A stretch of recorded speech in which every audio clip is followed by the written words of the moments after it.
Okay, good evening. Welcome to the Boston Public Library's Local and Family History Lecture Series. Tonight, we are very pleased to have Joseph Bagley here to talk about his book, Boston's Oldest Buildings and Where to Find Them. Joe Bagley has been the City Archaeologist of Boston since 2011, a historic preservationist and a staff member of the Boston Landmarks Commission. Prior to this position, he worked for several private archaeology firms and the Massachusetts State Historic Preservation Office. Bagley has conducted archaeological excavations on hundreds of Native American and historic archaeological sites from Maine to Florida. He is the author of the award-winning A History of Boston in 50 Artifacts. He lives with his wife, who is also an archaeologist, and his dog in Dorchester in Boston. Questions will be answered after the presentation. Copies of the book can be ordered online through our local independent bookseller, Trident Booksellers and Cafe, through the link which will be provided in the chat.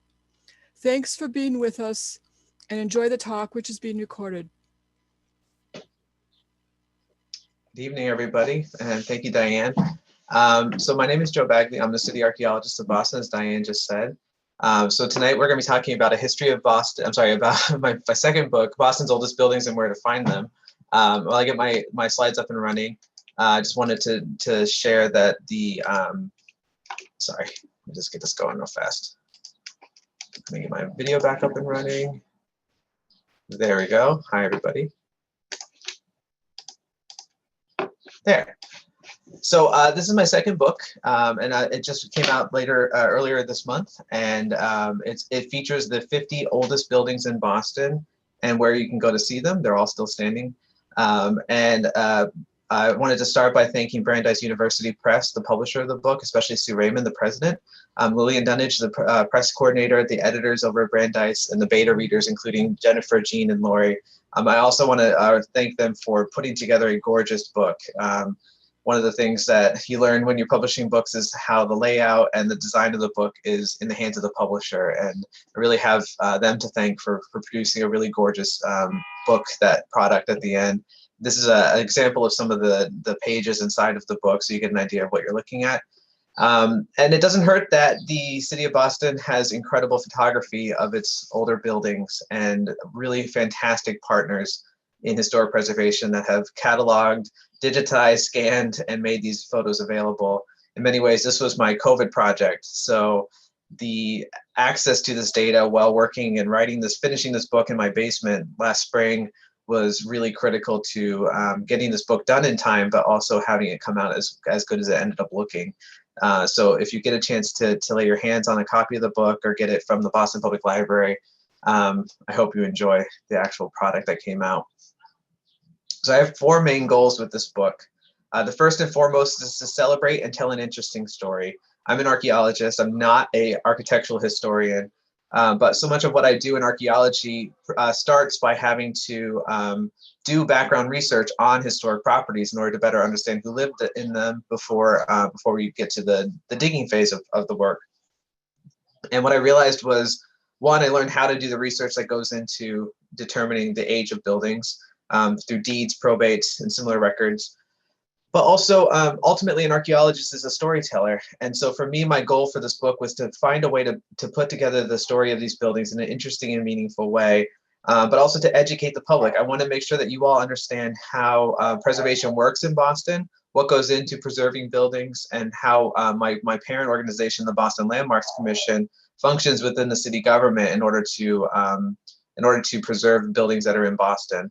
The demolition laws, things like that. We're not going to go into in depth in those tonight, the laws and regulations, but the book covers them pretty thoroughly, and we can answer more questions about them later on if you'd like. I also want to prepare. So much of what we do for landmarks is establish the significance of buildings, and this book is really there to try to do some of that early legwork so that if any of these buildings ever become threatened with demolition, we have a chance to go back to the book and use this data to establish the significance of these properties and hopefully work towards getting them landmarked or even ultimately saved. Some of these are actively under threat today. And finally, fundraise. As a City of Boston employee, I'm not able to actually collect any funds from the publication of this book. So my author proceeds are being turned over to the Boston Landmark Commission for education and outreach. So know that I'm not financially benefiting from the production of this book at all. I work for the Boston Landmarks Commission, and we are a group of dedicated preservationists working towards the preservation of historic buildings in Boston. Then I wanted to go over very briefly what the difference between a local landmark and a National Register listed property is. And really what it boils down to is the National Register is an honorary designation to buildings that have a local, state, or national significance. But the main protections come from outside funding of projects, federal funding of projects like highways, major developments that result in threats to these buildings can be protected if they're nationally registered listed. But for the most part, any National Register listed building can be demolished, it can be moved, it can be heavily modified without any real regulations to that. Whereas in Boston, a local landmark has much higher regulations upon it, where the individual landmarks are actively monitored. Every change to those buildings have to be brought to the commission and actively reviewed, and those changes have to be approved prior to them being made, including regardless of who owns the building. So local landmark designation is a much higher status or much higher regulatory authority. So I have a couple of rules in the book. These are all my rules in order to help kind of define the shape of the book. First of all, the buildings have to have roof and walls. They must be in Boston. The buildings have to be existing above foundations. They must be visible. They must be on land. Sorry for all the old boats like the U.S.'s Constitution. They have to be made for living humans, so I can't use tombs, even though they are buildings with roofs and walls. And they must still be in their approximate original form. We have a couple of old buildings that are actually in storage right now outside of Boston that were built in Boston. And if they were built back in their original form, those would be considered the oldest buildings in Boston, but that's not going to count for the book. So those are kind of my ground rules. And I have a whole bunch of honorary mentions that break the rules that I had to still mention because I think they're really interesting in the back of the book. A lot of what I've done has worked from primary documents and secondary research. For those of you that live in Massachusetts or are interested in Massachusetts architectural building, I cannot encourage you enough to go to the Massachusetts Cultural Resource Information System, or MACRIS. It's a website online. It's free and available to all. And MACRIS Maps, if you Google that word, MACRIS Maps, you'll get to the image on the right, which is a map-based version of MACRIS, where you can click on individual historic properties and learn more about them.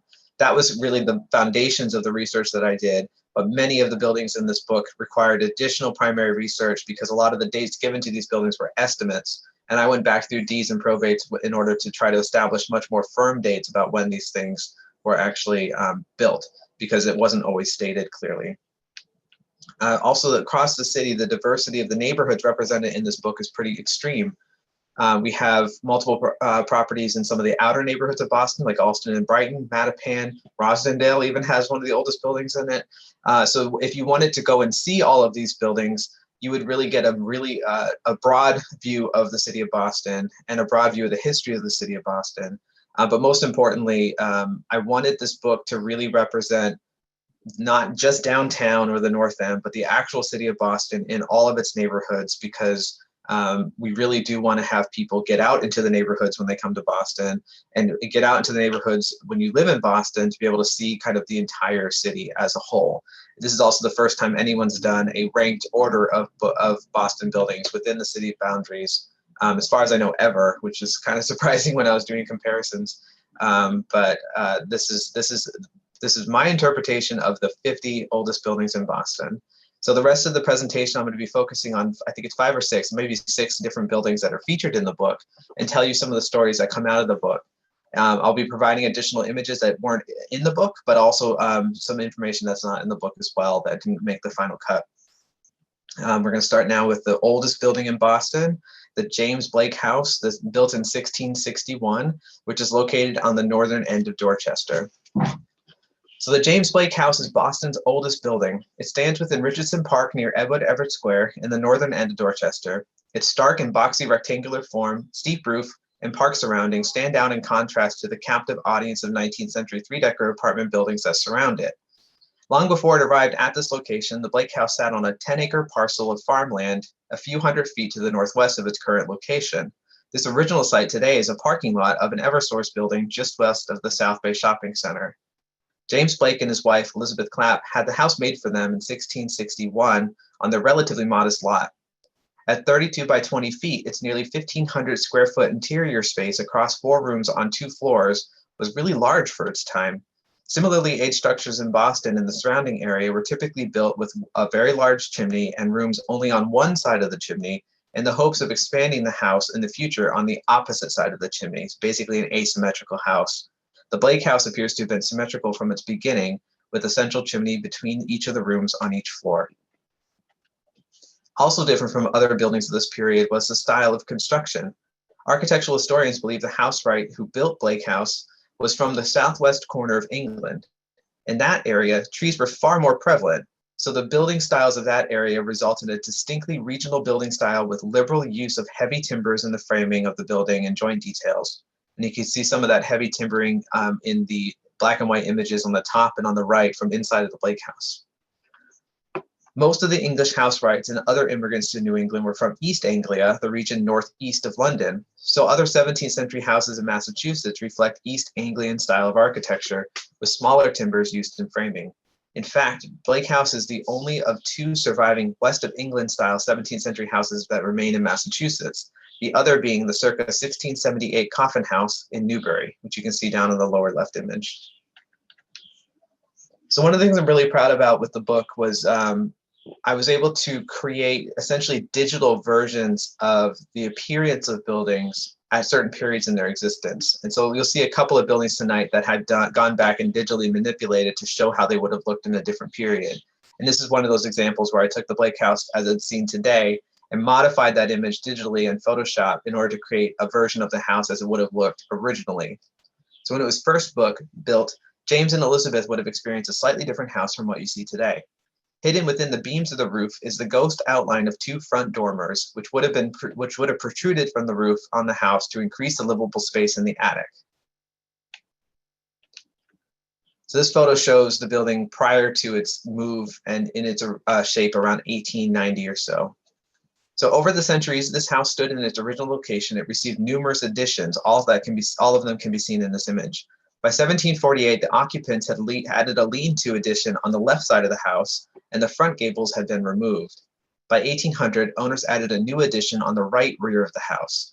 At some point in the 18th century, the Blake's family replaced the 3-panel diamond pane casement windows that swing on side hinges with double-hung windows where the lower sash lifts on hidden weights. These replacement windows can be seen in this historic photograph. The Blake House remained in the Blake family for many generations before the family sold the property outside the family in 1825. Despite constant use, the house retained much of its original 17th century interior elements, including its original interior doors and hinges. And you can see some of those on the left image in black and white. The property remained on an ever-decreasing lot until 1895, when the city of Boston purchased the lot for greenhouses for Frederick Law Olmsted's Emerald Necklace project. This area of Dorchester was the southern and easternmost end of Olmsted's series of parks that were intended to encircle Boston in green space. This also created a significant problem. One of the oldest standing houses in Boston was still on the property. The Dorchester Historical Society, which had been founded more than 50 years earlier, sought the preservation of the building, resulting in permission from the city of Boston to move the Blake House from its current location onto Richardson Park for their use by the society as a museum. So one of the things that we're seeing in the late 19th century is this influence by the arts and crafts movement, which was inspired by the guild trade system of the Middle Ages. And it really celebrated craftsmanship, handmade products, and human laborers. And we think that in a lot of ways, the inspiration for the saving of this house was because it represented somewhat of a medieval style house, which was really popular during the arts and crafts movement. That coupled with the historic preservation enthusiast in Dorchester. So Richardson Park itself was the location of Dorchester's 17th century town common and its first church on the east end, making it an appropriate 17th century landscape. So in order to move the house, several modifications were made to it and its future home. First, the small pond in Richardson Park was filled with rubbish from nearby residents in order to create a smooth, flat place for the house to traverse to its new home. Second, The later 18th and 19th century additions to the Blake House were removed as they were not from the 17th century. So the map on the right shows the original location of the Blake House under the yellow star on a much smaller reduced lot from its original 10 acres. And on the lower right, the blue star shows the City of Boston Park, Richardson Park, where the house is moved to. By the winter of 1895, the house was ready to be moved. The local Dorchester Beacon newspaper stated on December 7th that the new foundations in Richard Park were complete and workers were preparing the landscape for the move. Though the newspaper does not specifically mention the move of the house, on January 18th, 1896, an article states that there was a meeting held in the Blake House on its new location, giving a 6-week window for the date of the move. And one of the more remarkable things about this house's history, or the preservation of this house, is that the house never made it to the newspapers when it moved down the street. In the 19th and even in the 18th century, moving of houses was actually pretty commonplace, not necessarily for historic preservation, but just because people wanted to have a house moved into a different location. It happened quite frequently, so frequently, in fact, that it just wasn't newsworthy that the Blake House went down the street. The timing of this move was pre-planned. The winter conditions would have frozen the ground, making it more durable for the move of the considerable weight of the building. Once the house was lifted off its foundation, a sled-like structure would have been built under the building and the house lowered onto the sled and pulled by oxen or horses down the street on log rollers. Standing in front of the house today at the intersection of Pond and Cottage Street, you can imagine the house traveling down the street from Massachusetts Avenue, taking the slight bend at Pond Street and slowly maneuvering itself onto a new home aided by dozens of animals and Dorchester residents. So once the Blake House arrived, it underwent a full restoration. And one of the factors of restoration projects throughout the book and throughout the buildings that we're going to talk about tonight is that they're always a product of their time. So in many ways, the changes that were made to the Blake House, which you can see the comparison from the late 19th century on the left to the later 19th century on the right, were really based on what in 1895 people interpreted the earlier 17th century buildings to look like. And some of the mistakes that were made were things like the window panes, even though they would have been diamond paned like you see on the right, the restorers used a Dutch glass, which comes in multiple colors like red and green and blue and purple and orange. The original glass would have likely been kind of a pale green that we've been able to document historically used in 17th century houses. So that was an incorrect thing, but the actual restoration efforts were so important for the 1890s in the history of historic preservation that they, even though they're incorrect by today's standards, these changes are now historically significant as part of the history of the building and as part of historic preservation history. In 2007, the Dorchester Historical Society received a grant to restore the building again. The decision was made to not restore it back to its original 1661 appearance, but to put it back to its 1895 appearance because they had many, many photographs taken around that time that they could use to aid those restoration efforts. Basically, they could accurately restore it if they went back to 1895 or 1900. They also were able to do dendrochronology, which is the tree ring dating of a beam in the house.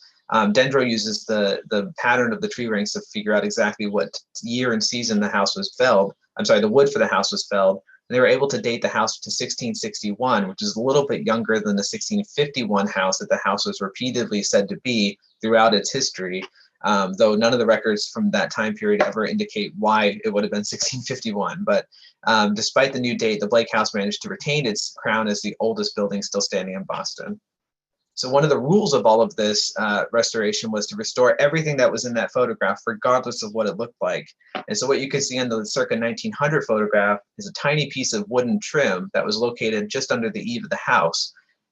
We have no idea why that piece of trim was there, but because it was in every photograph from 1895 and 1900, it was considered part of the rules of restore what you see in that time period. And what you see on the left is a photo that I took last year of the Blake House that still has that piece of trim, even though it wasn't there before 2007. So because the rules were restored to the way it looked in 1895, it meant putting back that piece of trim, even though we didn't really know what it was. So it's a funny little quirk of the restoration. And it's frankly a tongue-in-cheek kind of inside joke for the historic preservation movement. Since its move in 1895, the first time a house was moved in New England for historic preservation, the Blake House has been the oldest of 3 houses proudly owned by the Dorchester Historical Society. In the 1970s, it was listed in the National Register and became one of the first individually landmark designated properties in Boston in recognition of its national significance as a rare surviving 17th century home. and due to the rarity of its architectural construction techniques. It's occupied today by a live-in caretaker, and they provide free monthly tours of the house when COVID is not shutting things down. So hopefully it'll be reopened soon.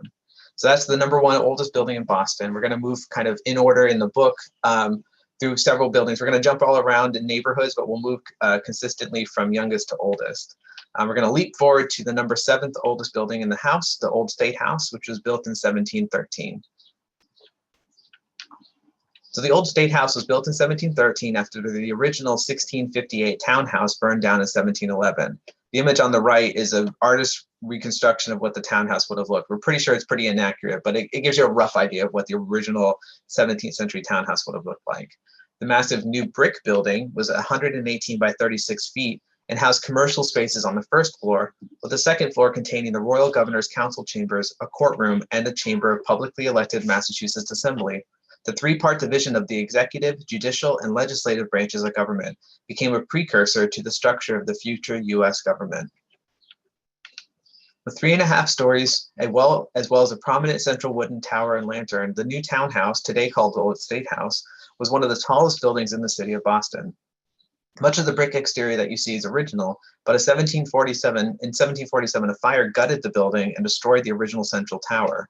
Royal Governor William Shirley, who himself lived in the 19th oldest building in the city, briefly considered relocating the colony's government to Roxbury or even Cambridge in Massachusetts. He even considered moving it to Maine, then a territory of the Massachusetts colony. Eventually, they decided to reuse the remaining brick shell in the rebuilding of the State House in 1748, or the townhouse as it was called. During the Revolution, the 1770 Boston Massacre took place in front of the building's east end. Bostonians tore down and burned the lion and unicorn symbols of the royal oppression, and the Declaration of Independence was first read in Massachusetts from the balcony on the building's eastern end. The townhouse became the Massachusetts State House in 1776 until the new State House opened in Beacon Hill in 1798.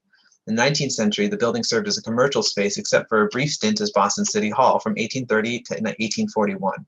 After City Hall departed, the merchants who had full use of the building modified the entrance and interior of the structure and even expanded the roof to make more room for occupants and renters. Rampant commercialism within the building transformed much of the exterior space into the equivalent of a large billboard for the merchants within. You can see that in this image.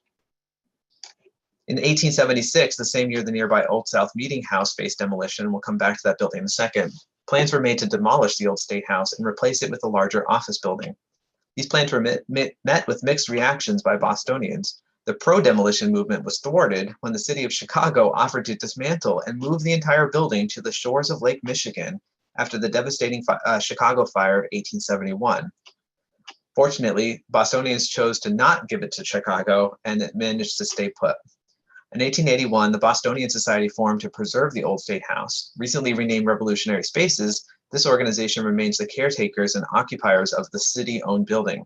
Since its stewardship began, 3 major restorations have taken place inside the building.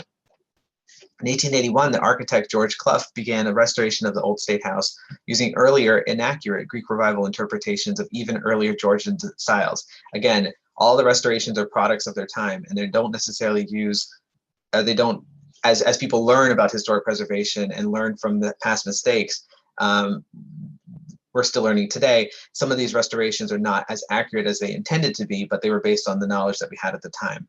So in 1907, Joseph E. Chandler, who had recently completed his interpretive version of a colonial restoration of the Paul Revere House, the second oldest building, began a restoration of the Old State House.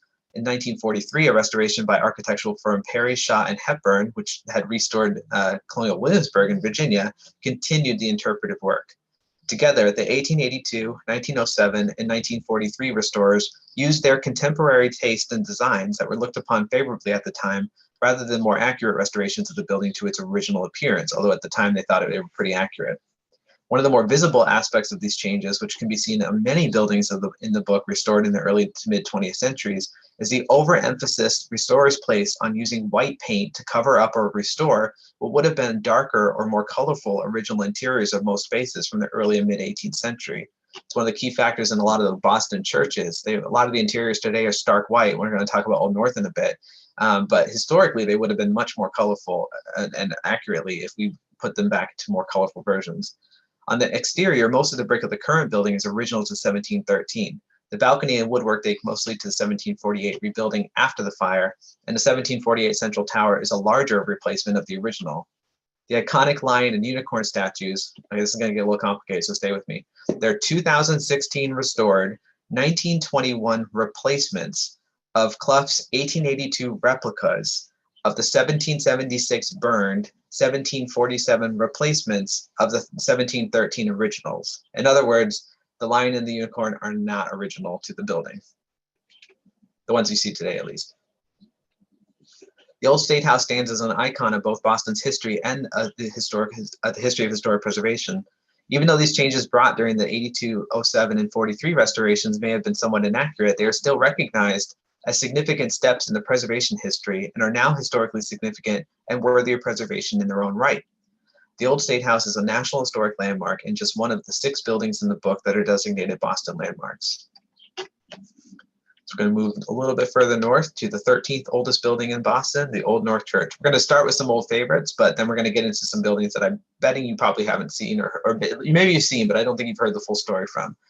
So Old North Church, or Christ Church in the city of Boston, as it's formerly known, is the oldest standing church in the city of Boston. While no one knows who the architect for the church was, or even if there even was one, it appears that the overall design is based on similar church designs by British architect Sir Christopher Wren. The architect William Price designed the original steeple, which was added 17 years after the main structure was completed. Price was a Boston book and print dealer and is known to many scholars of Boston's history as the publisher of the 1743 map of the city, which was revised and reissued over multiple decades by John Bonner. From 1723 to 1737, masons, including Ebenezer Clough, who built building number 6 in the book, laid the hundreds of thousands of Medford clay bricks that made up the walls of Old North, which are several feet thick. When the steeple was added in 1740, it was crowned with a swallow-tailed weather vane by Shem Drown, a metal worker and the deacon of the church, and the total height of the building was raised to over 150 feet. The interior of the church has changed little over the years, except for the relatively new white paint. Recent forensic paint analysis has revealed the original presence of colorful painted cherubs in the arches of the ceiling. When future restorations occur, these will likely be restored, which will be a dramatic change from the current stark white interior. You can actually see in this photograph from the 19th century the brightly painted ceiling inside of the building, which today is a solid white ceiling. So this would have been the original paint that you can see in the photograph, quite a bit different from what you see today. Though the pews are mostly original wood, their interiors have changed over time as the individual owners decorated and furnished their pews as they saw fit. During the Siege of Boston, the leader of the British occupying forces, General Thomas Gage, hatched a plan to march to the town of Concord to seize a large amount of gunpowder and the arms that they had and to limit the supply of rebel forces to defend themselves. Spies spread word of this plan, and Boston patriots, including Paul Revere and dozens of others, agreed to ride ahead of the British troops when the signal was given to alert townspeople that the troops were on their way. There was only 2 likely routes from Boston Common to Concord, via land down Boston's Neck into Roxbury, or the much faster route via sea, rowing the short distance across the Charles River and Back Bay to Cambridge, hence the 1 if by land, 2 if by sea story. On April 18, 1775, 700 British troops began their departure from Boston via boat. In response, the sexton of Old North, Robert Newen, and Revere's friend, Captain John Pulling Jr., climbed to the steeple of Old North and lit 2 lanterns on the upper window to signal that the British were taking the sea route. The lanterns were lit for only 1 minute, but the signal was successful, triggering William Dawes and Revere to depart and leading other riders to alert area residents of the impending troop advancement. After the Revolution, the church became part of the new Protestant Episcopal Church. Charles Bulfinch, the omnipresent architect of Boston in the early 19th century, is credited with designing the replacement of an earlier steeple that fell. Bulfinch steeple blew down in 1954 during Hurricane Carol and was rebuilt using the original 1740 Price design. Now 175 feet tall, Old North still bears its original and often repaired drowned weather vane at the top of its newest steeple. Until the early 1990s, the property was owned and maintained by the church. The building is still owned by the church, but in 1991, the Old North Foundation formed a secular nonprofit organization with the responsibility to preserve the building and provide public education to the property's history. The foundation operates tours within the church grounds, other properties on the campus, including the Clough House, which is building number 6, and the church crypt. For readers west of Mississippi, and for those of you that are attending west of Mississippi, there's a near exact replica of the Old North that can be visited at Forest Lawn Memorial Park Cemetery in Hollywood Hills, California. And even though this looks like a Photoshop, this is in fact a photograph of the near exact replica of Old North Church in California. And I really very much want to go see that one day. Old North is a National Historic Landmark, and in 2019, it began the process of becoming a Boston landmark. The sustained efforts of its congregation and the historic preservation movement have allowed the church to remain a prominent part of Boston's history and its skyline. So the next building, we're going to actually move a little ways down the street, not too far. We're going to stay in the North End to do the Grant House, which is one of the buildings that I'm most proud of because a lot of the research in the book is original that I was able to do to kind of piece together the history of the Grant House. So during my initial research for this book, the Grant House was listed on state records as being built around 1814 based on an early map. But the kind of throwaway comment that said it could be from the 18th century. So I actually noticed this building for the first time while walking from Old North to Paul Revere House, taking pictures for the book. And I noticed what you can see on the right photograph, which is a belt course of bricks between the first floor and the second floor. All of the 18th century buildings in Boston that are made of brick have this iconic bar of brick jutting out from the wall of the building in between each floor. And essentially what this is where the floor joists for each floor stick out or enter into the brick facade, and they had to move the bricks out a little ways to allow for there to be an interior ledge for the wood beams to sit into. What it looks like is essentially an underline below each of the windows on the floors in the 18th century buildings. So when I saw that, I realized I must have an 18th century building, and I went and did some more research. And I'm sure other people have noticed it, but no one's done the original research that I know of to get to where we're going to go to the story. And this is the story I was able to uncover. So in 1734, John Grant, a carpenter, purchased a parcel of land at auction with a, quote, old house on it from Deborah Love, the widow of Bennett Love, a bookbinder, and she was selling the house to pay off his debt. Grant married his wife Elizabeth later that year, which suggests that he purchased the land to build a new house on it for his future family. The reference to an existing house as old on the property in 1734 strongly suggests that there was a 17th century home on the site when Grant bought it, that the current building probably replaced an even older house soon after Grant purchased the lot. The house appears to have stayed in the Grant family for most of the 18th century. In 1776, one of the Grant family members willed his home to be divided amongst his descendants, and the house was divided in half. Around the beginning of the 20th century, Atlas shows the addition of wooden storefronts onto the front facade of the building, which sits back a bit more from the sidewalk than most buildings on Hanover Street, it being by far the oldest building on the street. Throughout the 20th century, the property remained a combination of storefronts along Hanover Street and living spaces in the upper brick sections. Essentially, it went from being a single-family home to a two-family home, and in the 20th century, it became an apartment building with storefronts added to the front of the building, and you can see the small storefronts added on the left side of the image. Perhaps the house's most intriguing history, though, is its possible association with Paul Revere. No one knows exactly when Revere was born in December of 1734. Coincidentally, that is the first possible date for this building's existence. Revere's father, Apollos Revere, anglicized to Paul Revere, was a goldsmith who in 1730 moved to the North End over and against C. Hutchinson's, as it's described in the newspaper. In 1734, the Grant House and a now demolished house on the opposite side of this house each occupied the two sides of Tyleston Street across the street from Hutchinson's house. It is possible that Revere Sr. moved into the old house in 1730 that was torn down by Grant in 1734 and continued to live in the new building built by Grant. But it appears that the Grant family also lived in the house at the time. Either the Grants took on the Reveres as boarders, which is entirely possible, or Paul Revere was born in the house across the street on Tyleston. It's one or the other at this point, but we've narrowed it down to two possible buildings. One of them is still standing. Today, the Grant House remains relatively unrecognizable as one of the oldest buildings in Boston and the oldest on the famous Hanover Street, where it has stood for nearly 300 years. So now we're going to move from the North End to Boston's Beacon Hill to the 34th oldest house, which is also the oldest standing house on Beacon Hill. So in 1786, just 3 years after the state of Massachusetts abolished slavery, two Black men had purchased an undeveloped lot of land on the corner of Pinckney Street and Joy Street on Beacon Hill. In the late 18th century, many free Black Bostonians chose to move to the north slope of Beacon Hill, often moving from a historically Black village on the north slope of Copp's Hill in the North End and creating a new and now historically Black neighborhood in Beacon Hill. Despite its close proximity to the core of downtown, the steep slope of Boston's Tri-Mountain Hill at Tremont, just north of Boston Common, because of the steep slope, it resulted in a relatively long delay in the development of what would later be called the Beacon Hill neighborhood. Basically, there was very few buildings on Beacon Hill until the very end of the 1700s, even though it was next door to downtown. Colonel George Middleton and Louis Glampian built the house at 5 Pinckney Street between 1786 and 1787.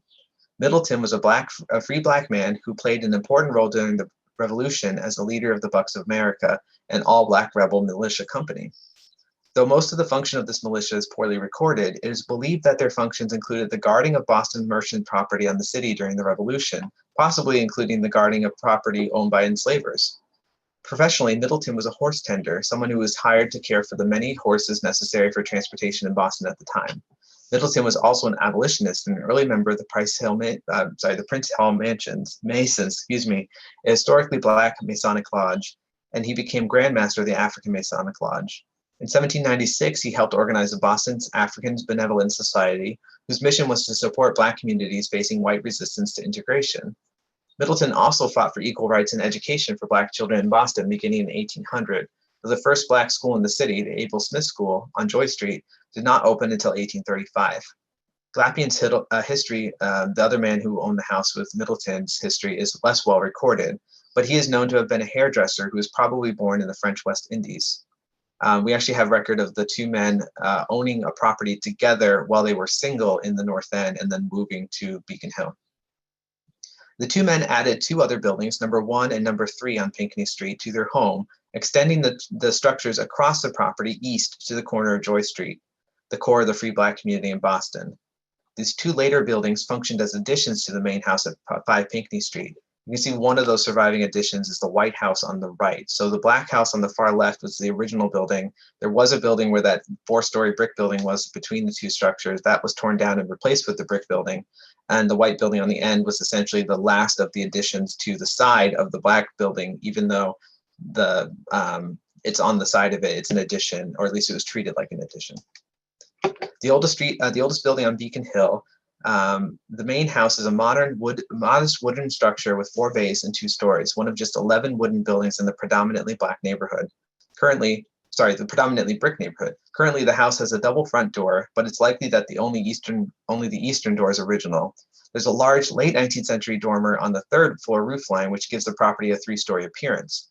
This 2-story wooden building would have been similar to many of the homes built by Black Bostonians on the north slope of Beacon Hill in the late 18th and early 19th centuries. This is where things start getting interesting. Middleton and his wife Elsie moved into the house with Glampian In 1793, Glampian married Lucy Hawkins, and all 4 lived in the house together. Neither of the couples ever had children.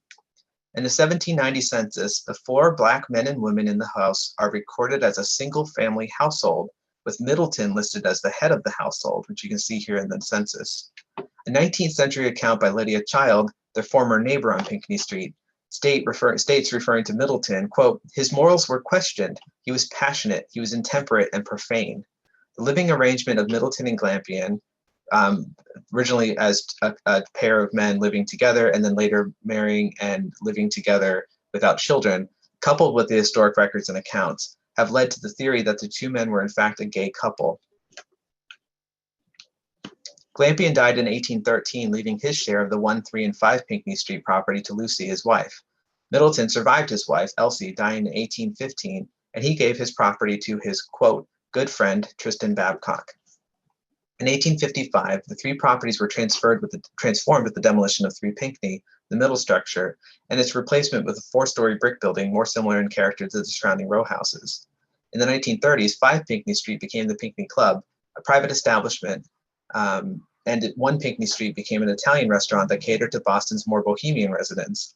Today, 5 Pinckney Street is a private home, a Boston landmark as it contributes to one of the buildings in the Beacon Hill Architectural District, and it's a National Historic Landmark and stop on the Boston Black Heritage Trail. This is one of the 6 buildings in the book that have been designated Boston landmarks. I think this is our last house we're going to talk about tonight, and I apologize for the ambulances driving by. I'm going to give it 1 second to pass. Fire truck, excuse me. So Ford's Parsonage, it's turning down my street. Give me 1 second, I'm sorry.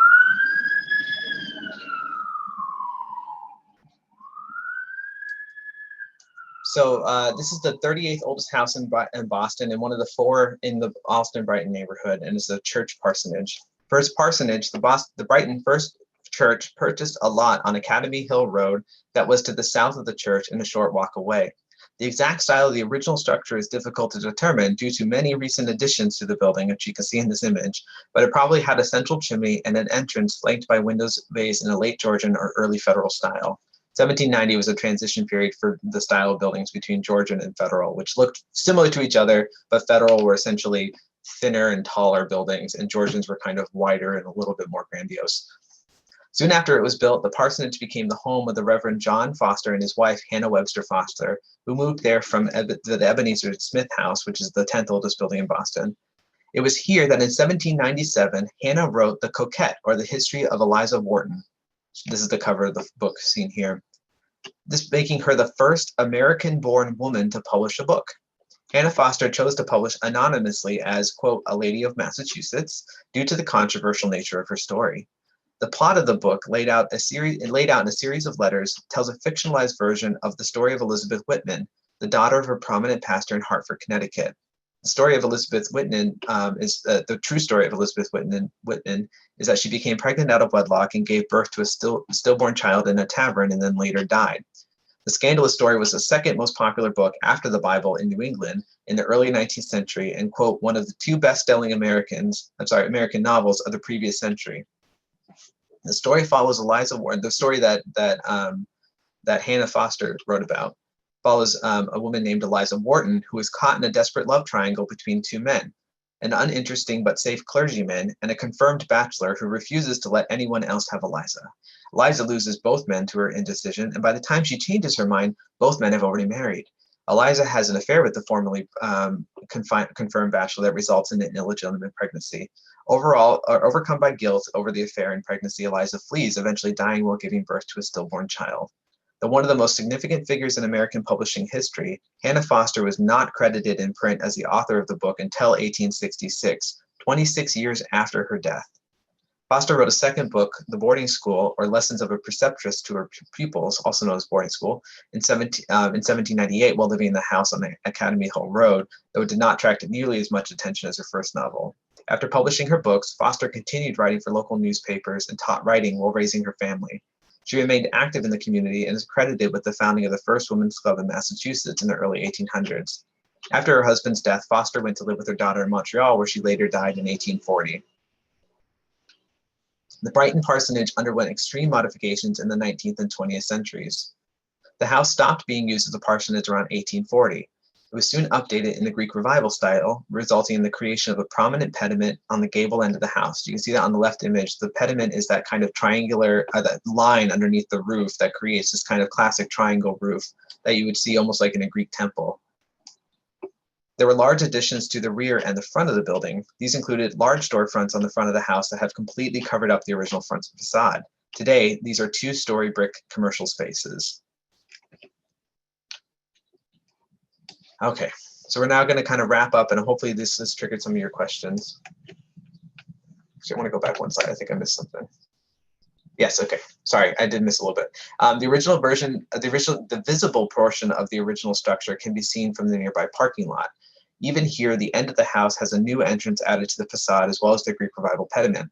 This property remains a nationally significant historic property due to the relation with Hannah, the woman that published. It could be restored to much of its original 18th century appearance. The Brighton First Church Parsonage is part of a National Register historical district, but it's not a Boston landmark. And again, the registered district allows for some protections, but the landmark designation would be what would allow it to be eventually restored back to its original conditions, or be required to be restored over time back to its original condition. All right, so we're going to end with a quote from a passionate plea by a man named William H. Murray, inside of Old South, given in 1876, that I think really kind of drives home the point of historic preservation in Boston. So Old South was about to be demolished, and he spoke to a crowd of people that gathered there to help save it. This is a couple of years after a fire in 1872 nearly took out Old South, and you can see in this drawing of how the community rallied to try to prevent the burning of Old South. But only a few years later, they were about to tear it down. And this is what he said, and ultimately helped save the church. What is it that makes Boston? Do your warehouses make Boston? Do your stores make Boston? Do your miles of wharfage make Boston? Do the white sails of your many ships make Boston? Are these the things that make Boston and are chiefly valuable to it? No. These warehouses, these ships, these mansions, these things of iron and wood and stone are only the body of Boston. They are only the iron nerves along which her interior, unseen, vital self communicates her will, only the flesh in which she is living. But Boston is that unseen something, that immortal, sublime, invisible spirit that is not in this building or that building, but which buildings suggest and advertise to the public. And here in this building, there is value beyond any material valuation, because here Boston has her unseen, invisible, loftiest self suggested and expressed to the public. Take away these expressions of the soul, of the life of Boston, and what, I ask, have you left beyond any other city on the continent? So we're going to end tonight there. Fundamentally, one of the biggest research questions that come out of this book is, should all 50 of these buildings be saved? And that's kind of more of a philosophical question. Just a reminder, 6 of the buildings in the book are landmark designated and fundamentally protected. The other 44 are not. If you're interested in getting the book, there'll be, I think if there hasn't been one already, there is going to be a link to Trident. You can also purchase it directly through Brandeis University Press, the publisher. If you want to buy from a local independent bookstore online, you can go to Trident or bookshop.org or indiebound.org, and it's being carried actively in most brick and mortar bookstores if you are going to go that route instead. So I take some questions now. I'm going to get the thing stopped so I can come back to see you all. Hi. I didn't realize my chin was under the screen. All right, I'm going to go through some questions and answers. So if you have any questions about the book, please put them into the question and answer, and I'm going to start going through some of those now. All right, so first question I'm seeing is, can you please reiterate when the Blake House got its double hung window replacements initially? When were these windows, when did these windows begin to be used in general? So the original windows, the diamond pane windows, really fell out of favor by the end of the 1600s, and right around 1700 we see a transition to the kind of grid that you see, the rectangles. Those styles of windows really became popular in the early 1700s and are still popular today. What you really see change over time is the number of lights in the windows, which are the number of individual window panes. So originally you'll see 12 over 12, which is a really older style of 12 individual rectangles. In the Victorian era, one of the ways to recognize Victorian houses is because you see a 2 over 2 window where you get two big rectangles, one over the other. But it's really that transition from the 17th to the 18th century that you go from casement windows that are diamond paned to double hung windows. I don't know what the oldest house in East Boston is. Took me about 3 years to get to the oldest houses overall, 50 in the city. So I haven't gotten to each of the neighborhoods. So that would be a really fun project to do later. Did I have access to the historic structures report on the Old State House by Sarah B. Chase of Spinia for your research? I did, and I also had access to the Boston Landmarks Commission study report. One of the challenges by far with the Old State House was essentially getting to deducing the data down into a similar length story that I had for the other books. Old State House is by far the best documented building in this book. I could have easily written a book as long as I did about the Old State House and its historic preservation efforts. So I wasn't able to cover nearly as much as what people know about that structure. So if you're interested in historic preservation or about the Old State House in general, Sarah Chase's historic structures report and the Boston Landmark Commission study report is incredible details on that aspect. What is the most recently demolished oldest building, and how old was it? Gosh, they're coming down left and right. I know there's a lot of 19th century buildings that come down. There was a building that was originally on my 50 oldest buildings in Dorchester on Adams Street that was reportedly to be a mid 18th century tavern. that came down. We couldn't prove that it was a tavern. We couldn't find documentation to prove that it was above local significance, and unfortunately it was torn down. So that was one of the buildings that would have been in the book, but didn't make the cut because it was torn down. All right, can you please elaborate on the ledge noted on the Grant House, which is characteristic of the 18th century buildings? Basically, what is its purpose and what modern technologies negated the need for it? So the ledge is what you're seeing is, so the brick wall, the structure of the brick houses from the 18th century are fundamentally a brick shell, and all of the interior of the building is a wooden frame. So what the belt courses are is an area where they've actually had to move the bricks on the outer shell outward to give the inside of the wall a ledge for all of that wooden structure to sit on. So I'm not sure what exactly negated its modern technology, that the modern technology that negated it, but it seems like whatever they did around 1780 or so negated the need for those belt courses. But every one of the brick buildings in the book from the 18th century have that belt course in it. So it's a characteristic of the 18th century. I don't know the other part of that question, unfortunately, but I hope that explained the ledge and what it's there for. I don't know if the video is going to be available afterwards. I think that's up to the BPL, and maybe we can have one of the hosts answer that question at some point.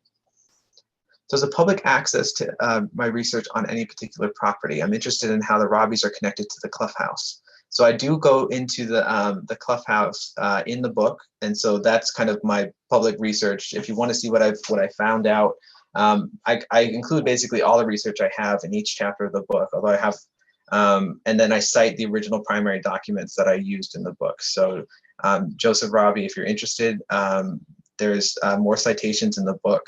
And you can follow that. I've also done a dig at the Clough House as part of my archaeological work. And if you Google that house, you'll be able to find the report. And I have more details in the report about the Robbie family and how they're related to it.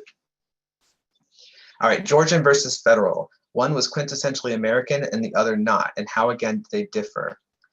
So that's going to be a pretty long question to answer.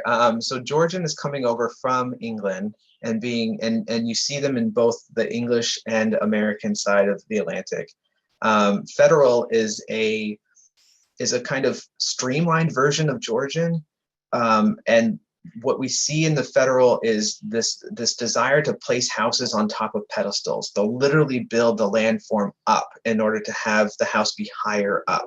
The other thing that you see in federal homes is they're not quite as wide and they're a little bit taller. So everything's kind of a little bit taller and more grandiose. Georgian homes, you typically will have fireplaces on the corners of the house and not necessarily in the middle, whereas federal, it's a little bit more, there's a little bit more variety. Basically, they're very similar to each other, but with the federal houses, if you look at things like the doors on a federal house, they're much thinner. And the wood that's used in a lot of the interiors of federal houses is just a little bit more streamlined and thinner. It's the best description I have for it. But one of the goals of federal houses were to establish the American origin story by really referencing slightly more Greek looking buildings, although we had a later Greek revival that was even more Greek looking, but it was a deliberate attempt by the architects of America to make America as a brand new country, a baby country, have this kind of gravitas visually through its architecture by creating this new federal style, which was kind of an Americanized version of the Georgian style. So they're very similar to each other. And it would be a lot easier to do with images, unfortunately, and I don't have a lot to kind of pull up right away. So what's the building in storage on the outside of Boston? Well, I'm going to be kind of mean and say you're going to have to buy the book to find that one out.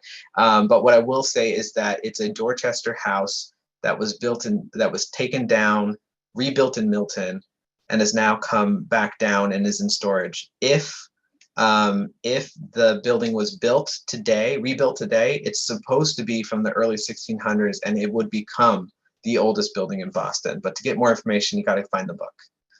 Sorry. Can I list the 9 Charlestown buildings? Oh, that's quite the quiz. They're basically all in the same location along Main Street. They include things like the Warren Tavern, the Salem Turnpike, the Thompson House. There's 2 Thompson houses, the Larkin House, the I'm not gonna remember the other ones off the top of my head, but sorry, I don't have them all off the top of my head. You're gonna have to look at the book. I'm an historic book. Is the Blake House worth touring? Yes, the Blake House is one of the coolest buildings I've ever been in. And if you're there on a really windy day, it's like a ship. It kind of shakes a little bit. It's kind of scary. At one point, I actually had the opportunity to be the caretaker of the Blake House. I was the caretaker of the Clapp House down the street. But living in the Blake House and being in the Blake House are two different things. And in the Blake House, being in the middle of a park, you have kind of everybody be able to look in on you, and that was kind of a turnoff for me. I think there's going to be more questions I can get to, Diane. So Diane, if you want to cut me off at some point, please do. I'm just going to keep otherwise answering things. Sure, that's fine. Okay. So what's the most surprising thing you found in your research? I don't know if it's surprising, but there was one house, the Elijah Jones house in Mattapan, that the surprising part of it was just how dang hard it is for some of these buildings to get them all the way back to their original origin story. Because you have houses transferring in ownership through deeds where they're formally selling buildings, but you're also having them transfer ownership in probates, which is where people die and put things away or give away places in their wills.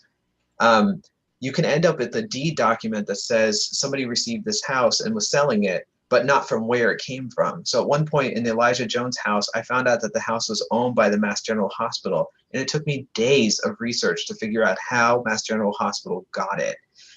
So that was really surprising, just how hard it was to get this original documentation. The other thing that really surprised me was just how interconnected the buildings are.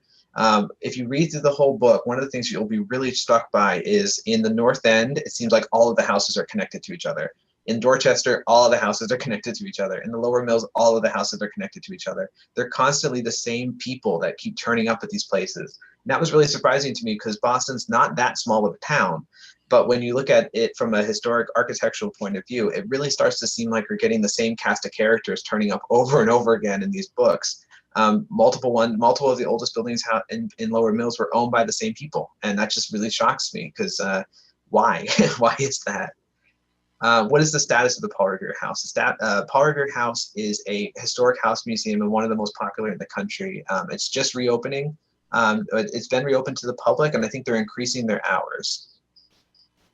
What is the house in storage and the fate of them? I think I covered that one. I'm just going through the answers and questions and answers, so I'm sorry if I'm missing anything. Where would primary sources for domestic architecture in Cambridge and Boston? Deeds. That's where all of the primary research comes from. So if you're wanting to learn about when things were built, the way you do it is you find a deed that says I bought a vacant lot of land, and then you find a deed after that that says I'm selling a house. So that's where you're going to get that key construction date is vacant land to house. That's your bookend. You may not be able to get in a precise date, and if you're lucky, those dates are really close to each other. What's annoying is when you have a vacant lot bought in like 1740 and a house sold in 1800, you got a 60-year gap. So that's going to be one of the hardest challenges. I mentioned the insides of some churches and other buildings were painted brighter than they were today. Do we know some of the exact colors they used to be?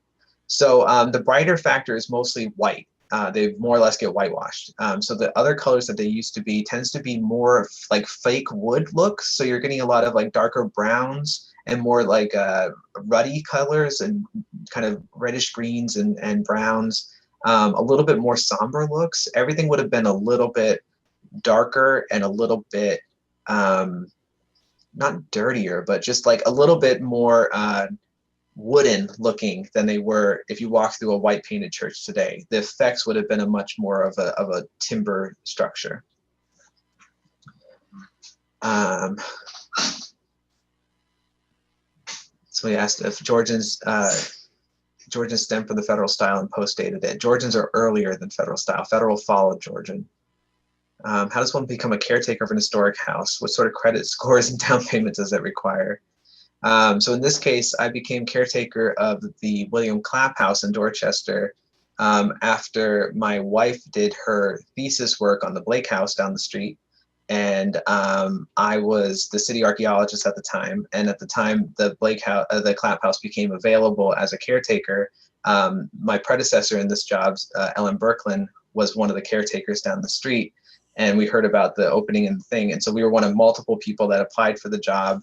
And we were selected both to take care of the property. So we had to mow the lawn, take care of the building, make sure all of the contractors that were brought in to work on things were able to get in. But also they wanted somebody in the property that gave tours. So we were basically the tour guides of the property. Any information on the Bullfinch building at MGH? I don't have that information, unfortunately. It's a little bit late for the book.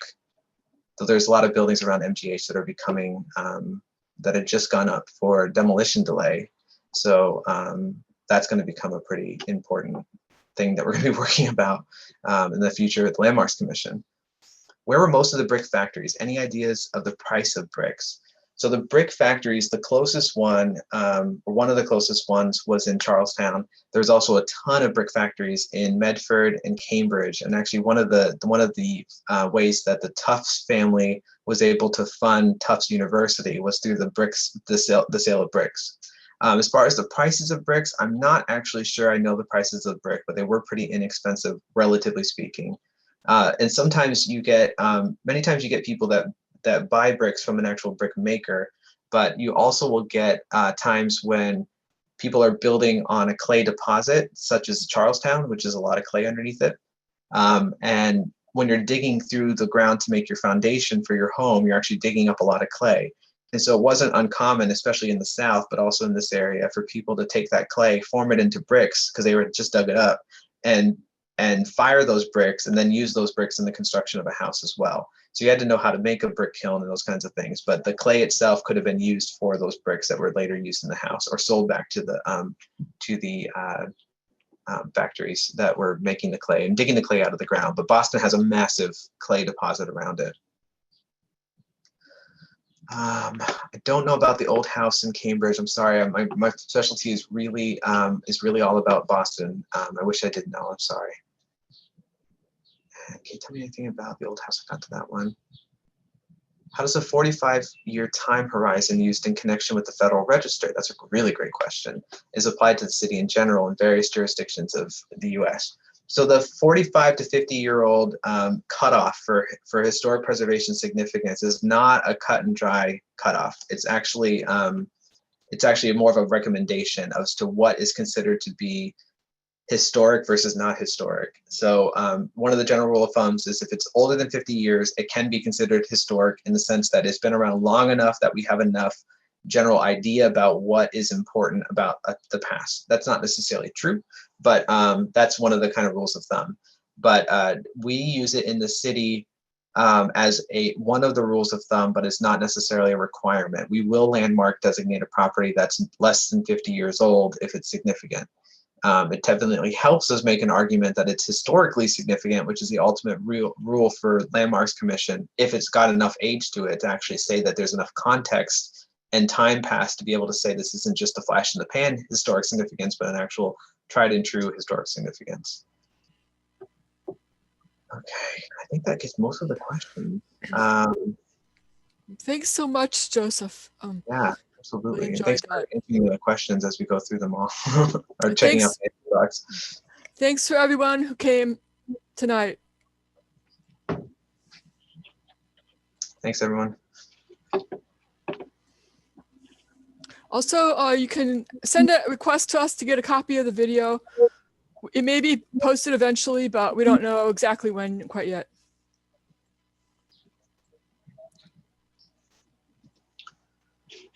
All right, Diane, I'm going to take off for the night. I hope you have a good night. Thank you, you too. Bye, Joe. Bye.